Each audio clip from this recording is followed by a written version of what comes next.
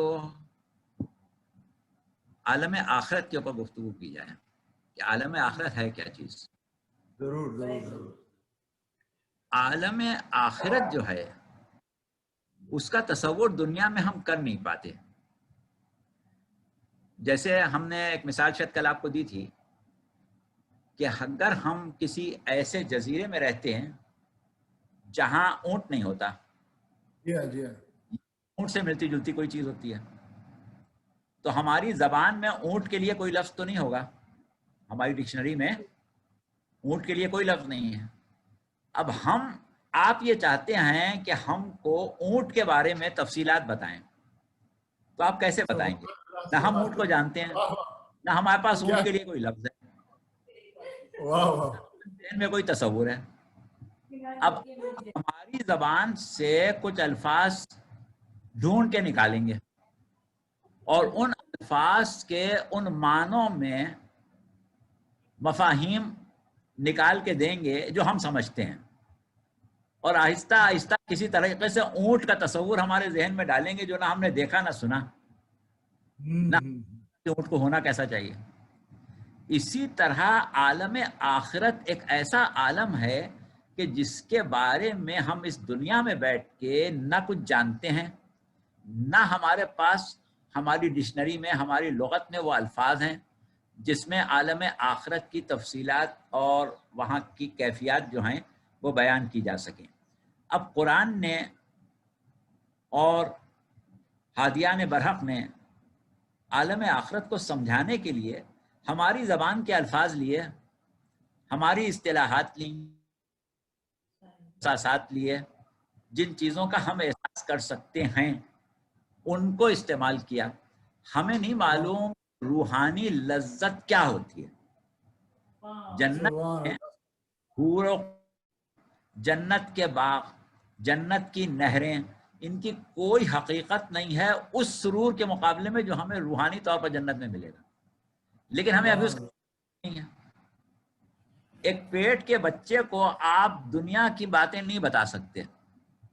بس اسی طریقے ہمیں اس دنیا میں جب اس عالم آخرت کی کیفیات سمجھائی جا رہی ہوتی ہیں تو ہم الفاظ کے پیچھے پڑ جاتے ہیں اور ان استعارات کے پیچھے پڑ جاتے ہیں جن کے ذریعے ہمیں حقیقت تک پہنچانے کی کوشش کی جا رہی ہے. سبحان اللہ سبحان اللہ. اپنے دنیاوی جذبات کو، جسمانی جذبات کو، خواہشات کو اور اس ماحول عالم مادی کو ایک مرتبہ بالکل نظر انداز کر کے عالم عقول یا عالم تجرد طعام کا تصور کرنے کے قابل ہو جائیں تو پھر آپ کی سمجھ میں آئے گا کہ حور کیا ہے، قصور کیا ہے، نہریں کیا ہیں، باغ کیا ہیں، غلمان کیا ہیں. ایسے نہیں سمجھ میں آئے گا. سبحان اللہ سبحان اللہ. نہیں، جواب تو مولانا آپ نے بہت اچھا دے دیا، لیکن جو آپ نے اونٹ کی مثال پیش کری تو جتنا بھی ارمان تھا حور کے بارے میں وہ تو جاتا رہتے تھے. مطلب یہ کہ آپ ہرنی بھی استعمال کر سکتے تھے، آپ نے خامخواہ اونٹ کر دیا. آپ ایسا کریں کہ اونٹ کو ہٹا دیں، وہاں ہاتھی لگا دیں. اچھا اچھا، چلیں اب لیٹس گیٹ بیک سیریس. اچھا تو اور کوئی سوال ہے تو بتائیں بھائی، میں ہی کر رہی ہوں سوال یار. ہاں مولانا، وہ جو تھا نا قضاء اور قدر کا، جو ایک پاؤں پہ کھڑے ہو جاؤ دوسرا پاؤں اٹھا والی جو بات ہوئی تھی نا پچھلی دفعہ، کہ انسان کے اختیار میں کتنا ہے اور انسان کے اختیار سے باہر کتنا ہے، اس پہ اگر تھوڑا مختصر روشنی ڈال دیں اس وقت.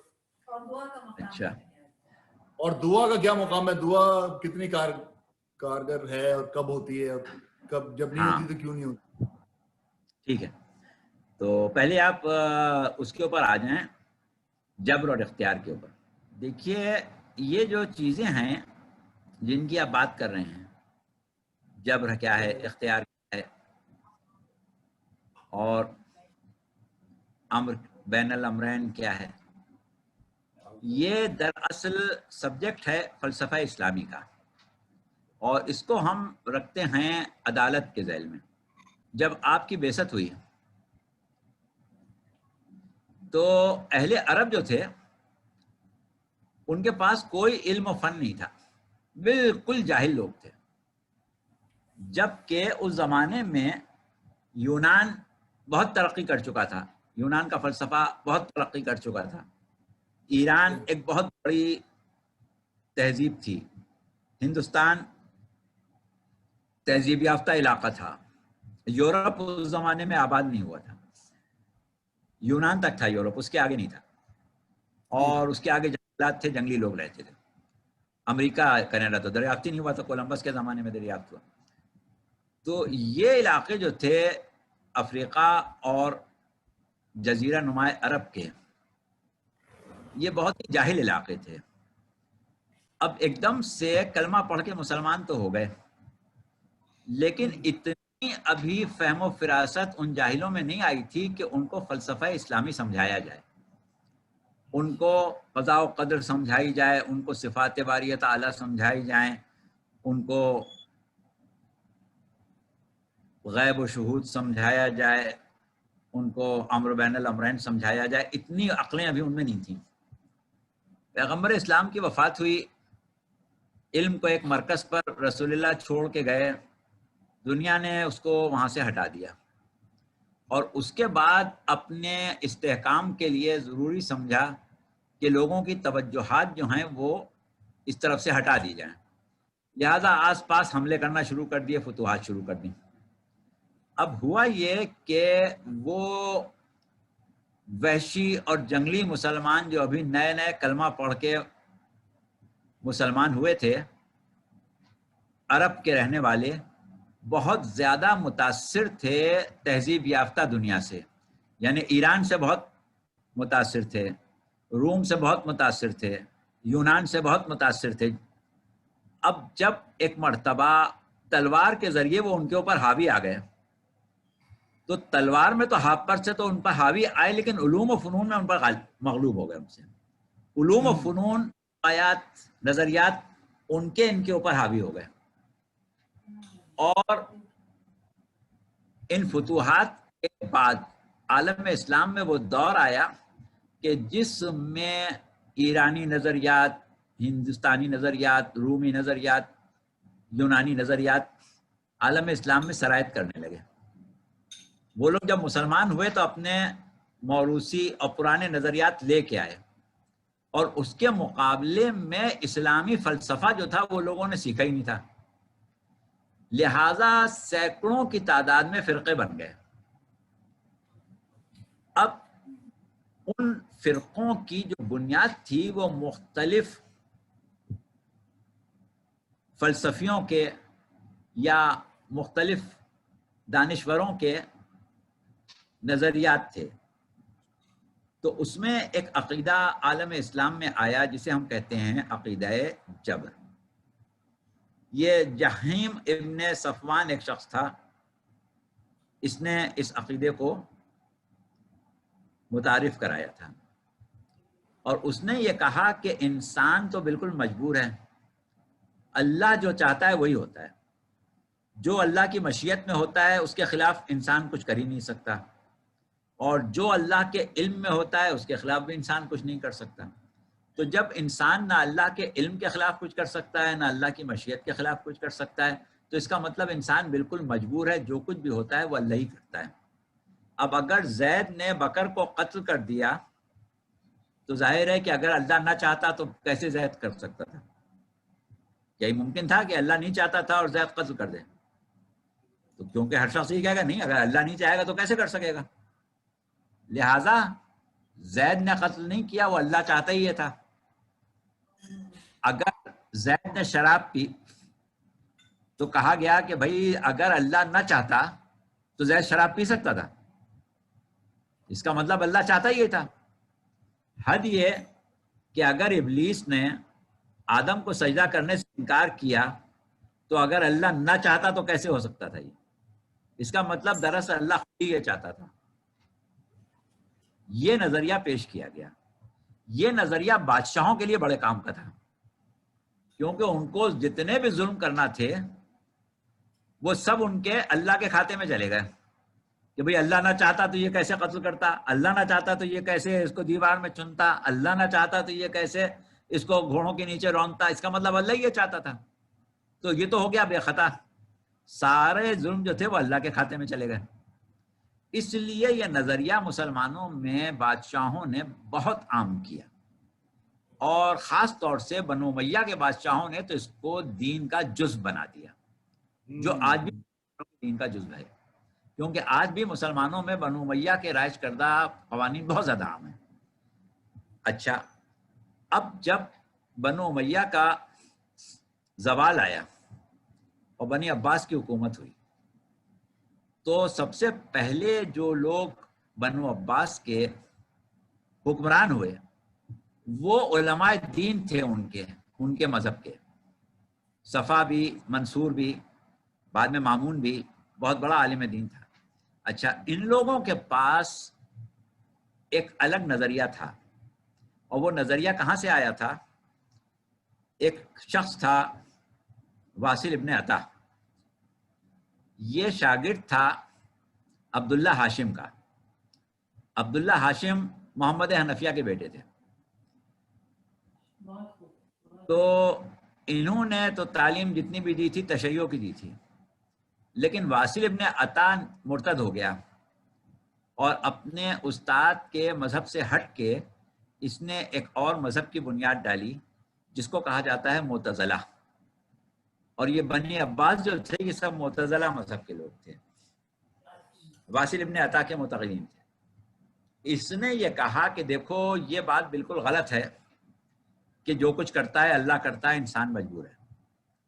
اس نے کہا ہوتا یہ ہے کہ اللہ نے تو انسان کو خلق کر کے بالکل آزاد چھوڑ دیا ہے، اب انسان کی مرضی ہے جو چاہے کرے، اللہ کسی معاملے میں کوئی دخل نہیں دیتا، انسان کاملاً آزاد ہے. اس نظریے کو کہتے ہیں نظریہ تفویض، اور اس نظریے کو کہتے ہیں نظریہ جبر.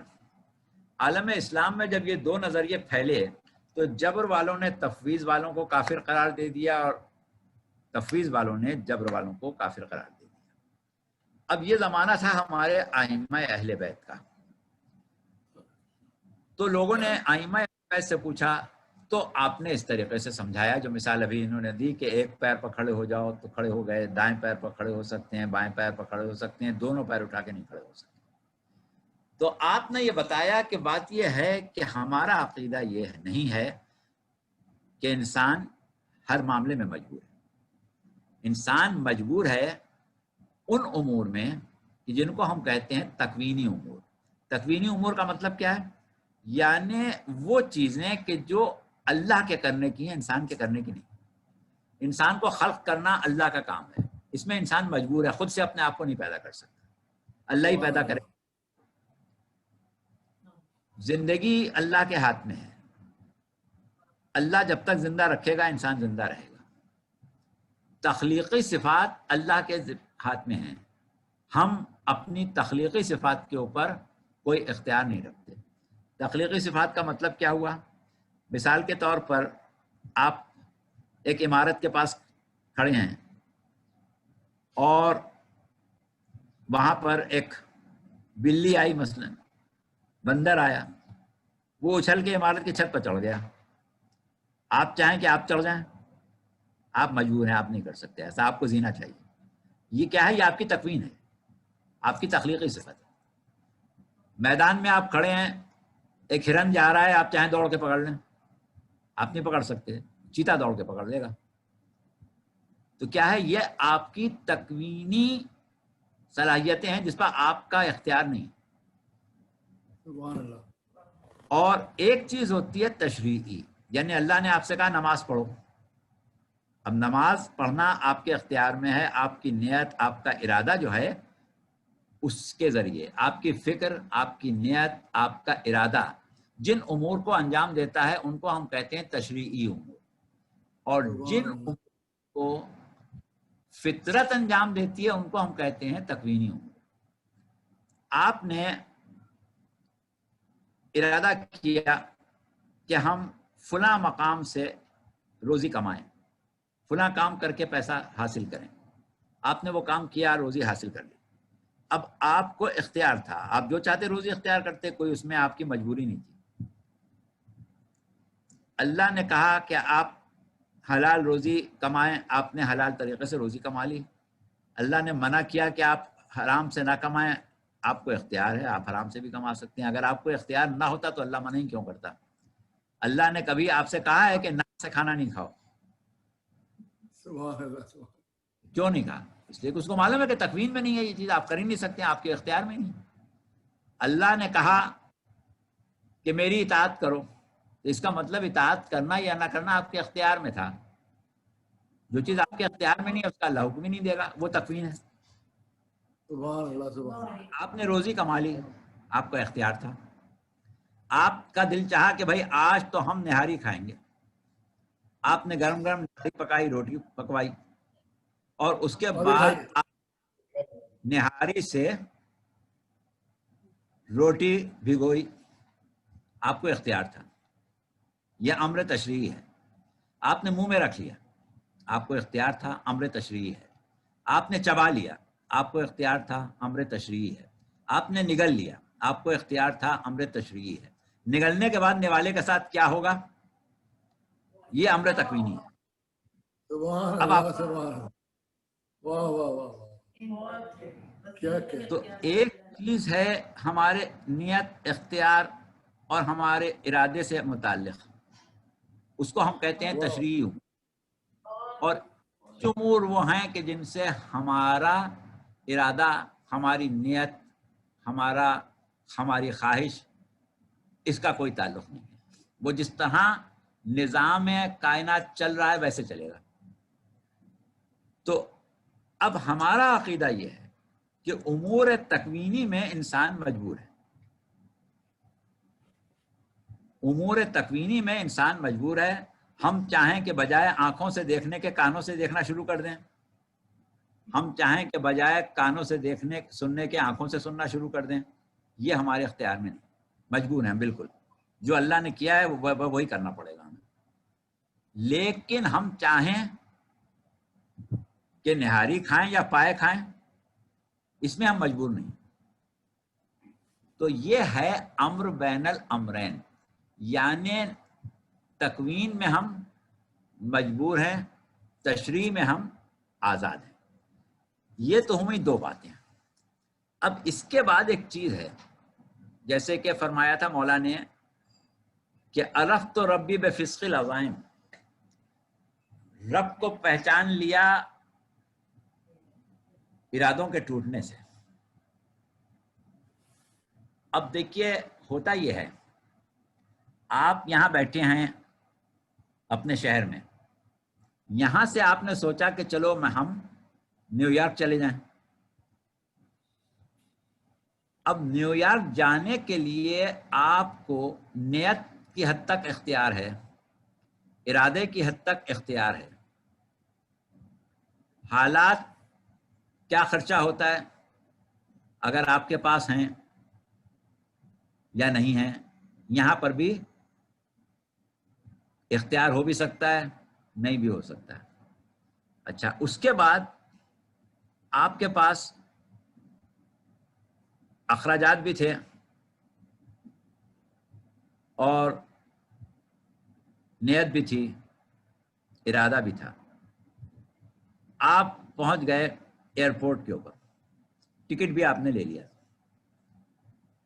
لاؤنج میں پہنچ گئے، بورڈنگ میں. ایک مرتبہ اعلان ہوا کہ ایک شدید طوفان آنے والا ہے، جتنی فلائٹس نیو یارک جا رہی تھیں وہ سب کینسل ہو گئی، آج کوئی فلائٹ نہیں جائے گی. اب آپ واپس اپنے گھر آ گئے. یہ کیا ہوا کہ تین چیزیں ہیں جو کسی امر کے واقع ہونے میں استعمال ہوتی ہیں. ایک آپ کی نیت اور آپ کا ارادہ، ایک حالات کی سازگاری، اور ایک امر الہی کا مانع نہ ہونا. اب یہ جو آپ نیو یارک نہیں پہنچے، اس میں سب چیزیں تھیں، امر الہی مانع ہو گیا. ٹھیک ہے، تو قضاء و قدر والی بات جو آپ نے کی نا، اس میں اور جبر و تفویض میں تھوڑا سا فرق ہے. ہم نے آپ کو وہ بات کی ہے جس میں دونوں چیزیں تھوڑی تھوڑی آ گئیں. اب ایک چیز جیسے آپ نے ابھی کہا دعا، دعا کا اللہ نے حکم دیا ہے اور دعائیں قبول بھی ہوتی ہیں. یہاں پر لوگ یہ کہتے ہیں کہ اگر ایک کام ہونا ہی تھا تو دعا کرنے کی ضرورت کیا تھی، ویسے ہی ہو جاتا، اور نہیں ہونا تھا تو ہم اتنی دعائیں کر لیں وہ ہونے ہی نہیں. ایسا نہیں. اب اگر آپ کے پاس وقت ہے تو ہم بتائیں. قضاء و قدر کا مسئلہ بالکل ایک الگ مسئلہ ہے. وہ ہیں پروردگار عالم کی الواح، لوح محفوظ اور لوح محو اثبات. آپ نے لفظ لوح محفوظ سنا ہے اکثر. یہودی پیغمبر اسلام کا بڑا سخت دشمن تھا، مکے میں لکڑہارا تھا، جنگل سے لکڑیاں کاٹ کے لاتا تھا. پیغمبر اسلام اپنے کچھ ساتھیوں کو، اپنے کچھ ماننے والوں کو، چاہنے والوں کو لیے بیٹھے ہوئے تھے ایک مقام پر.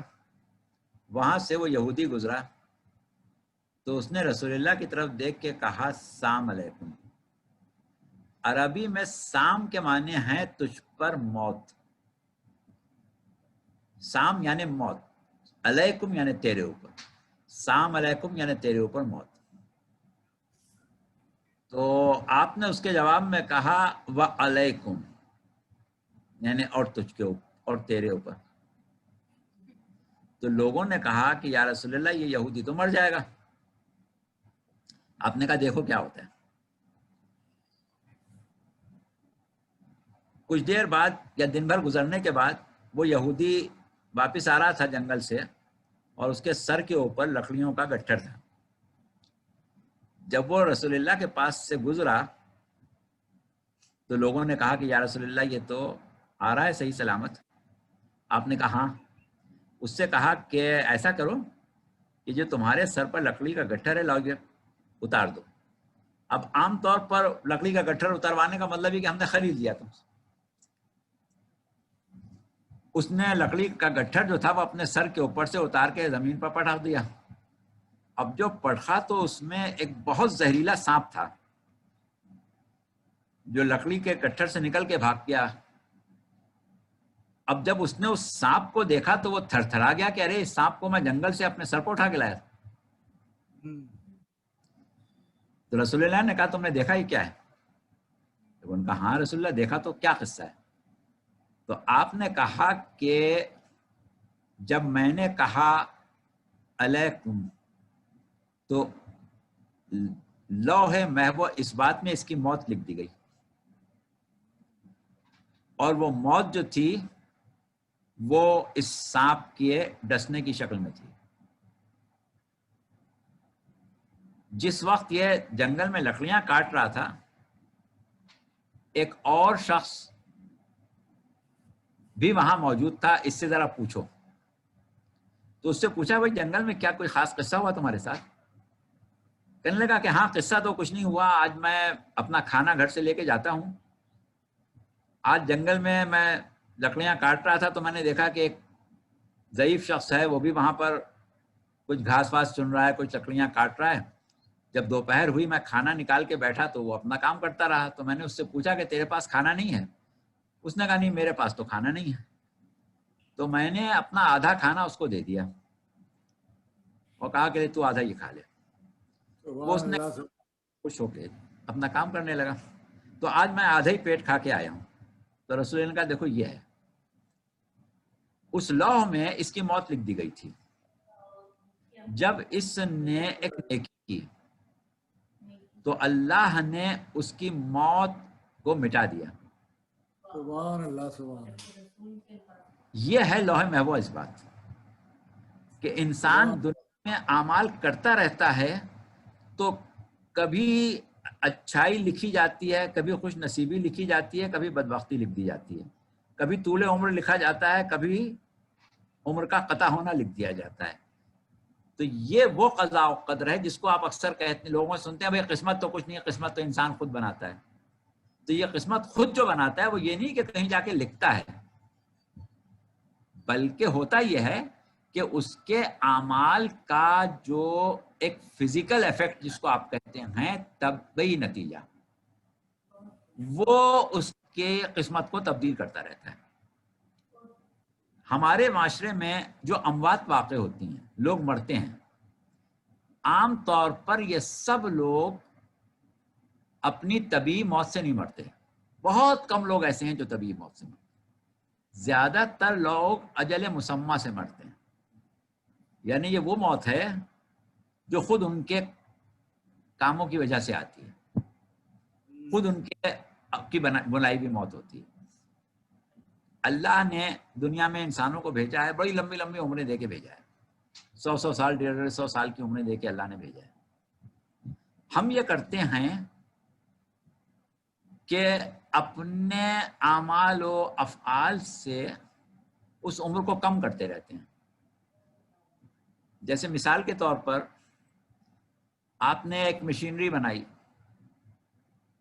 اور کہا کہ بھائی یہ جو ہے اس کی ایکسپائری ڈیٹ 50 سال بعد آئے گی، 50 سال تک یہ کام کرے گی، اور اس کے ساتھ میں آپ نے کچھ پریکاشنز لکھ دیں، احتیاطیں لکھ دیں کہ بھائی اس کو آپ 14 گھنٹے سے زیادہ نہیں چلائیں گے، 10 گھنٹے روکیں گے، اتنا پریشر دیں گے، اس سے زیادہ ایئر پریشر نہیں دیں گے، اتنے لوڈ کے اوپر چلائیں گے، اس سے زیادہ لوڈ نہیں دیں گے، اتنے دن بعد اس کی آئلنگ کریں گے، اتنے دن بعد اس کی سروس کریں گے. تو اس کی جو ایکسپائری ڈیٹ ہے وہ 50 سال بعد ہے. اب آپ نے کیا کیا کہ 24 گھنٹے پروڈکشن نکالنا شروع کر دی. نتیجہ یہ ہوا کہ وہ مشینری جو ہے وہ 10 سال میں بول گئی. اب آپ بنانے والے کو نہیں پکڑ سکتے، اس نے 50 سال کے لیے بنائی تھی، آپ نے اس کو 10 سال کا کر دیا. یہی ہم اپنے عمر کے ساتھ کرتے ہیں کہ اللہ نے کہا کہ بھائی بھوک سے کم کھاؤ گے، ہم نے بھوک سے دگنا کھا لیا. اللہ نے کرو گے، ہم نے نشہ کر لیا. اللہ نے کہا زیادہ سو گے نہیں، ہم زیادہ سونے لگے. اللہ نے کہا کہ یہ چیز اس طریقے سے کرو گے، ہم نے اس طریقے سے کیا نہیں. نتیجہ یہ ہوا کہ ہم نے اپنی عمر کم کر لی. ہوتا یہ ہے کہ ہم 70 سال کی عمر مر گئے، 80 سال کی عمر مر گئے، اس لیے مر گئے کہ ہمیں کوئی نہ کوئی ایسی بیماری، ایسے عارضے لاحق ہو گئے کہ اب ہمارے جسم کو روح جو ہے وہ استعمال نہیں کر سکتی، اس لیے اس نے چھوڑ دیا، اس نے ناقص کر لیا. تو یہ چیزیں جو ہیں یہ قضاء و قدر اور موت کی 2 قسمیں ہیں. اجل مسمى جسے ہم اجل موقوف بھی کہتے ہیں، اور ایک ہے اجل حتمی. اجل حتمی تک لوگ بہت کم جیتے ہیں. امام صادق علیہ السلام کا ایک قول ہے کہ جو ظاہری اور طبیعی خوشگوار صورتحال کی وجہ سے زیادہ عرصے زندہ رہتے ہیں، وہ بہت کم ہیں بنسبت ان لوگوں کے جو اپنے نیک اعمالوں کی وجہ سے، اپنے نیک اعمال کی وجہ سے زیادہ عرصے زندہ رہتے ہیں. اب آپ نے دیکھا ہوگا کہ آپ کا علاقہ جو ہے وہاں پر لوگوں کو الجھنیں کم ہیں، لوگوں کو زندگی کی سہولیات زیادہ ہیں، تو یہاں پر لوگ زیادہ سے زندہ رہتے ہیں.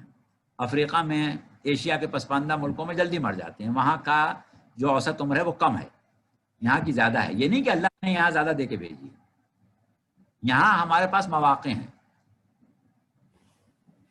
ہمارے ہاں پاکستان میں شمالی علاقہ جات میں 125 سال کی عمر ہونا، 100 سال کی عمر ہونا، 120 سال کی عمر ہونا کوئی بڑی بات ہی نہیں ہے. لیکن ہم شہروں میں آ جائیں تو کوئی 90 سال بھی زندہ رہ جائے تو بہت بڑی بات. تو یہ چیز جو ہے یہ ہم خود پیدا کرتے ہیں، اور وہ جو ہم کہتے ہیں موت کا ایک دن مقرر ہے لیکن ہم وہاں تک پہنچتے ہی نہیں. ایک دوا آپ کے پاس آئی، اس میں اس نے لکھ دی کہ ایکسپائری ڈیٹ جو ہے وہ فلاں ہے، اس کے ساتھ پریکاشن لکھ دی. اب وہ دوا جو ہے وہ آپ ڈھکنا بھی کھلا چھوڑ دیا، دھوپ میں بھی رکھ دی، فریج کے بجائے باہر رکھ دی. یا خیر آپ کے ہاں تو اتنی سردی ہوتی ہے، فریج وریج سب برابر ہے، ہمارے یہاں ہم باہر رکھ دیں تو بڑی جلدی خراب ہو جائے گی.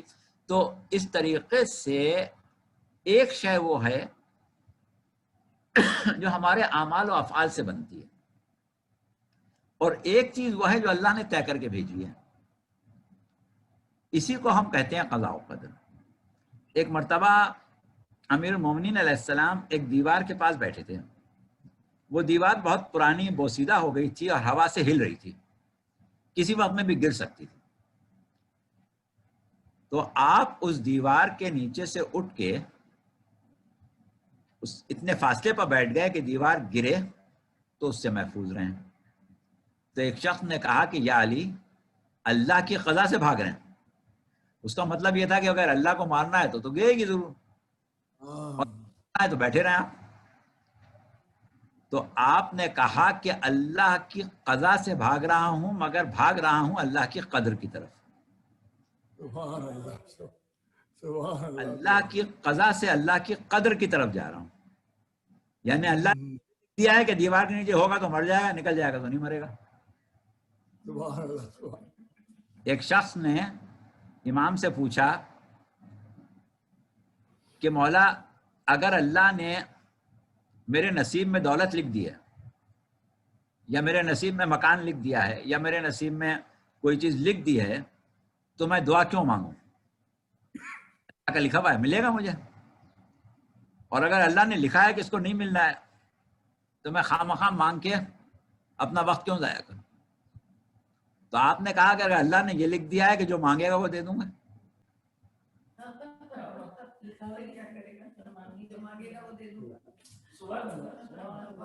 تو کہنے کا مقصد یہی ہے کہ انشاءاللہ بعد میں ہم آپ کو اور تفصیل سے اس کے اوپر بات کریں گے کہ امر بین الامرین اور قضاء و قدر دونوں چیزوں کو لیں گے، اور اجل حتمی اور اجل موقوف، ان دونوں کو لیں گے. بہت اچھی ساجد بھائی کا ایک سوال ہے، آخری سوال ہے ساجد بھائی کا. ہاں ہاں، السلام علیکم. وعلیکم السلام. مولانا صاحب، اس میں مذاق کا پہلو نہیں ہے اور نہ ہی کوئی الجھانے کا ہے، صرف ایک مسئلہ یہ پوچھنا تھا کہ ایک طرف یہ کہا جاتا ہے کہ دنیا میں دل نہیں لگاؤ، مال و دولت کے پیچھے نہیں بھاگو. جتنے نیکی کے اعمال بتائے گئے ہیں زیادہ تر میں مال و دولت کی ضرورت ہے، غریبوں کی مدد کرو، مستحقین کی مدد کرو. پھر یہ بھی دیکھا کہ دل لگا کے کریں گے تبھی کامیابی ہوگی. تو اب کہاں جائیں؟ یعنی دنیا میں محنت کریں، پیسے کمائیں، یا اس سے دور بھاگیں؟ اگر پیسے نہیں کمائیں گے تو پھر کوئی نیکی کا کام بھی نہیں کر سکتے. بات یہ بھی وہی والا مسئلہ ہے کہ سمجھانے والوں نے صحیح طریقے سے سمجھایا نہیں. ہوتا یہ ہے کہ دنیا سے دل نہ لگاؤ. اس کا مطلب کیا ہے؟ دنیا سے دل نہ لگانے کا مطلب یہ کہ دنیا کو دنیا کے لیے نہ پسند کرو. آخرت کی کھیتی دنیا ہی ہے. آپ کو جو بیج بونا ہے وہ دنیا سے بوئیں گے تبھی آخرت میں آپ فصل کاٹیں گے. دنیا کو دنیا کے لیے پسند کرنا اس سے منع کیا ہے، لیکن دنیا کو آخرت کی کھیتی سمجھنا اس کی تو ترغیب دی گئی. دنیا میں یہ زندہ رہو کہ آخرت بنانا ہے. دیکھیے جیسے اب آپ لوگ ہیں ماشاءاللہ سے ایک ایسی جگہ پر زندگی گزار رہے ہیں. اب کوئی پسماندہ علاقے میں رہتا ہے، جیسے ہمارے یہاں ہندوستان پاکستان میں لوگ رہتے ہیں، ان کو پاکستان میں یا ہندوستان میں ایسے مواقع حاصل نہیں ہیں کہ وہ اپنا ذاتی مکان بنا لیں. اب وہ گیا یو اے ای گیا، سعودی عرب گیا، رات دن وہاں اس نے محنت کی تاکہ کما کے لاؤں گا تو یہاں مکان بناؤں گا. وہاں سے کما کے لایا، یہاں مکان بنا لیا. سبحان اللہ، سبحان اللہ. ٹھیک ہے، اب اس کے لیے وہاں دل لگانا، جہاں اسے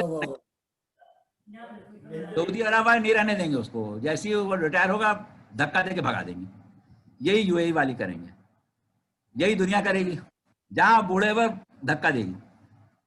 تو کیا آپ وہاں کے لیے دل نہ لگائیں. آپ سوچیں لاؤ میں یہی مکان بنا لوں، لاؤ میں سعودی عرب میں ہی کیوں نہ ایک پیلس بنا ڈالوں. وہ رکھیں گے نہیں، آپ کو نکال باہر کریں گے. پیلس پر وہ رہے گا عرب وہاں. تو وہاں آپ دل نہ لگائیں اس معنوں میں کہ وہیں کے ہو کے رہ جائیں.